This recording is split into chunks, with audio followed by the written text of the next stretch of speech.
Oke, Dr. bisa Dr. mengenai kegiatan anak hari ini karena dibuka apa sih sampai mungkin bisa harus ada bentuknya dia juga gitu. Oh, hari ini aku lagi latihan buat konser aku yang akan diselenggarakan tanggal 23 Mei di Indonesia Arena. Dan ini tuh udah latihan beberapa kali ya sama band. Cuman hari ini kebetulan ada bintang tamu yang juga nanti bakal ada. Jadi tadi ada Bernadia, jadi kita latihan dulu sama Bernadia. Dan dia juga baru pertama kali juga. Aku baru pertama kali juga nih kolaborasi sama Bernadia gitu. Jadi kayak tadi kayak wah seru sih. Kenapa dia itu Pak? Bernadia lah yang muncul untuk saat masuk ke aku tuh suka banget sama Bernadia. Dan tadi malah lucu banget kalau dengar ceritanya dia, malahan kayak kata dia udah suka lagu aku dari dia kelas 2 SD, bayangin. Sudah dijejali dengan lagu-lagu aku, pantesan keluarnya juga pas keluar lagunya galau semua juga ya. Sama-sama ngefans gitu, maksudnya kayak ya aku suka ya itu karena buat aku tuh lagu-lagunya Bernadia tuh mungkin kayak lagu-lagunya Rosa buat orang lain gitu kan. Jadi kalau orang lain galau pakai lagu Rosa gitu, aku juga sama, aku juga punya. Kalau galau ya masa aku dengerin lagu sendiri juga. Nah tapi lagu yang aku dengerin tuh lagu-lagunya Bernadia gitu. Kayak even though misalnya nggak lagi galau pun, kayak lagi di mobil atau apa lagi diam gitu, pasti paling sering yang aku putar atau di pesawat gitu, tapi dengerin lagu Bernadia. Mungkin karena selain lagunya atau mungkin ke vokal dari Bernadia juga kan cukup unik juga nih. Iya benar. Jadi aku pikir gimana ya cara kalau menggabungkan dua karakter vokal yang berbeda tapi punya kesamaan, benang merahnya adalah dari lagu-lagunya gitu, lagu-lagu ballad gitu. Dan liriknya Bernadia juga kan sangat kuat gitu ya. Jadi menurut aku itu akan sangat menarik untuk aku tampilkan di konser aku. Jadi bisa bocorin mungkin akan ada berapa lagu untuk biasanya sih kalau kita tahu masing-masing 2 lagu. Tanda sendiri mungkin overall. Oh banyak banget. Kalau aku kalau dihitung-hitung tuh semuanya dengan bintang tamu dan lain-lain tuh mungkin numbersnya sampai 30. Jadi emang bakal cukup lama gitu. bisa durasi 2-3 jam? Pasti 2 jam lebih, mungkin 2,5 jam sampai 3 jam mungkin. Tapi untuk stamina sendiri nanti seperti apa sih? Kita mungkin udah genting-gentingan nih. Iya nih udah tinggal seminggu lagi.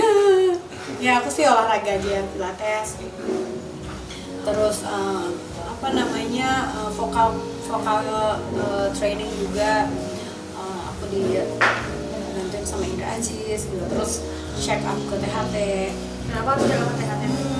Kemarin merasa kayak overuse ya vokalnya, karena mungkin kan ngomong apa segala macam itu tuh justru bikin capek. Jadi disuruh vokal rest malahan. Vokal rest tuh berarti nggak boleh ngomong apa-apa. Tapi bagaimana mungkin kerjaan aku setiap hari ini, belum lagi masih ada idol sampai jam 1 malam ya. Nah itu dia beginilah. Kalau orang kadang-kadang ngeliat kayak enaknya jadi penyanyi, enaknya jadi enak, tapi semua pekerjaan itu pasti ada nggak enaknya tuh udah pasti gitu. Yang ditampakkan tuh pasti yang enaknya. Apalagi kita hiburan ya, penghibur. Masa kita mau nampakkan yang susah-susahnya? Pasti yang dong orang lain mau terhibur malah jadi ini orang kok gini amat gitu kayak.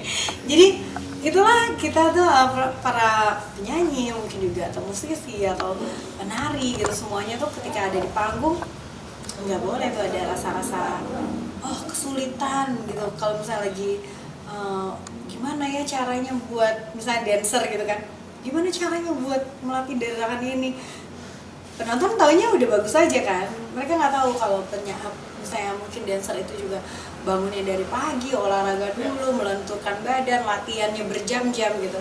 Yang kita lihat udah bagus. Sama penyanyi juga sama juga, orang ngelihatnya tahu aja kok suaranya bagus terus gitu misalnya gitu kan, sering banget aku dengar. Tapi mereka nggak tahu ada saat-saat dimana aku kayak ya ampun suaraku habis gitu. Beberapa bulan ini tuh aku merasa kayak suaraku tuh serak. Bahkan kemarin aku sempat mikir kayak aku harus mendokumentasikan ini nih, bagaimana aku sedih karena aku falset aja udah nggak bisa waktu itu, sempat jadi kayak sedih banget. Misalnya bayangin lagi duduk gini terus nih na na na na na na kalau sekarang bisa ya. Waktu itu cuman habis wah itu segala macam dibukain, tapi aku berpikir bahwa yang penting aku usaha vokal train ke Indra Aziz hampir seminggu 3 kali, mungkin 2-3 kali. Terus kalau lagi nggak ada, aku juga latihan terus di rumah, olahraga, doa yang paling pasti sih, doa tahajud setiap hari. Pokoknya apapun itu aku lakuin aja. Pokoknya karena aku pikir gini, daripada kita putus asa malah nggak jadi apa-apa kan. Ini memang harus dicari aja solusinya dan harus dijalankan aja. Karena kalau penyanyi kan kayak ada kencur gitu-gitu, nah teteh herbal. Nah masalahnya tuh aku kencur ataupun jahe ataupun apapun tuh kena ke lambung. Aku ada GERD gitu, jadi memang agak sulit. Tapi tetap menjaga pola makan gitu, maksudnya. Jaga pola makan pasti jaga. Di sekeliling aku yang menjaga, aku agak susah menjaga ingin makan tuh aku susah banget buat nahannya. Jadi diet ya bener-bener clean healthy. Enggak terlalu clean juga, cuma biasa aja, cuman mungkin yang mengurangi kayak gorengan gitu, es atau yang terlalu panas, kopi sebetulnya harus mengurangi. Teteh bener-bener edik. Nah, aku suka lagi ya.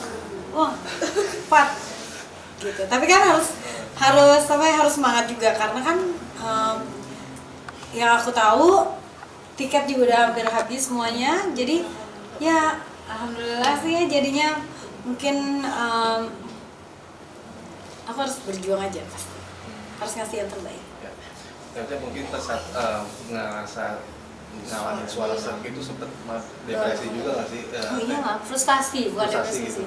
Lebih ke frustasi mungkin ya. Ada sampai akhirnya beberapa operasi juga ke luar negeri segala macam untuk menerima. Alhamdulillah sih aku. Alhamdulillah aku belum waktu itu juga ada soft nodule tapi belum jadi nodul. Jadi masih bisa di-treat di-treatment pakai obat. Bisa di nebulizer, terus suntik, makan obat, istirahat, itu sih. Tapi frustasi lah, kebayang nggak? Bahkan beberapa kali di Idol, aku kalau disuruh nyanyi aku takut banget karena aku nggak bisa nyanyi, suara itu habis banget. Kan mungkin di konser kali ini ada nggak sih kreatifnya? Kan tadi kan bahas dancer, katanya kreatif. Ada banget lagi. Ada Persiapannya gimana? Dari kemarin sih udah mulai coba-coba ya, udah mulai nyobain maksudnya mulai belajar gitu sama dancer, sama tim dancer. Bahkan karena aku nanti akan dibantuin sama ada 4 penyanyi idol, Rimar, Jemima, Audella, dan Sharla. Kita nih berlima kerjanya setiap hari tuh nyobain gerakan. sama kita mencari harmonisasi karena mereka bakalan nyanyi juga di atas panggung. Nanti kan juga ada JKT48 Yes. kita tahu ya. Nah mungkin Teresa bakalan jadi kayak member kesekiannya gitu nggak sih? Oke, lebih kayak ke kepala sekolah sih ya. Yang punya yayasan jatuhnya. Tapi aku excited banget karena belum pernah yang kolaborasi sama JKT itu kan baru akan kali ini gitu, dan mereka kan nyanyi lagu aku juga bakal nyanyi lagu mereka gitu. Jadi kayak kayak apa ya? Mungkin nanti waktu berapa bakalan kayak anak-anak sekolah Jepang gitu. Seru banget gak sih? Aku juga excited sih. Nanti bajunya pun aku sambil pikir, aku pakai baju apa ya? Nyanyi apa aja. Mereka mungkin ini sebagai apresiasi atas semua jenjang karir kamu rasanya sampai akhirnya bikin. Iya. Ya pastinya ya, alhamdulillah, dan supportnya tuh cukup banyak sekali ya, alhamdulillah banget. Misalnya kayak banyak sponsor yang juga mau mensupport acara konser aku ini. Kebetulan juga aku kali ini tuh konser bukan cuma kayak sekedar konser musik. Aku berpikir selama aku konser di Indonesia, kok aku nggak pernah kayak memberikan hal yang lain ya. Nah kali ini tuh aku pengen mengajak untuk menggaungkan sustainability, jadi kelangsungan lingkungan hidup gitu dan lain sebagainya. Jadi karena aku pikir ini saatnya gitu.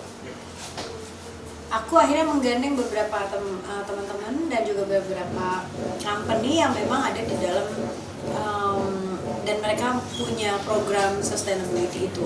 Misalnya merchandise aku itu dibuat dari plastik-plastik. Jadi plastik yang didaur ulang dan akhirnya bisa jadi tote bag, bisa jadi dompet, bisa jadi. Jadi nanti di situ tuh ada tulisannya. Misalnya tote bag ini tuh dibuat dari 6 botol plastik. Gitu. Dan nanti bakalan ada banyak apa sih kalau kayak gitu, kayak vending machine gitu. Nah, dimana kita bisa nyetorin plastik kita, nyetorin habis minum taruh di situ, itu dikolek lah sama ini itu. Terus yang lainnya lagi aku kerjasama sama yayasan namanya Get Plastic. Get Plastic ini mereka itu misinya adalah tidak menjadikan plastik menjadi sampah begitu saja gitu. Tapi mereka punya alat yang mereka temukan sendiri ya, dibuat sendiri alat ini. Jadi di Bali itu di sekelilingnya wilayah mereka itu warganya tuh udah ngumpulin plastik dan ngumpulin ke Get Plastic, diolah lagi sama Get Plastic sehingga bisa bikin jadi solar, bisa jadi bensin, bisa jadi gas. Mereka kalau yang di Get Plastic karena di yayasan tidak boleh ada jualan, jadi mereka justru membagi-bagikannya buat UMKM sama nelayan-nelayan, solarnya sama si bensinnya itu, jadi berguna lagi sampah-sampah plastik itu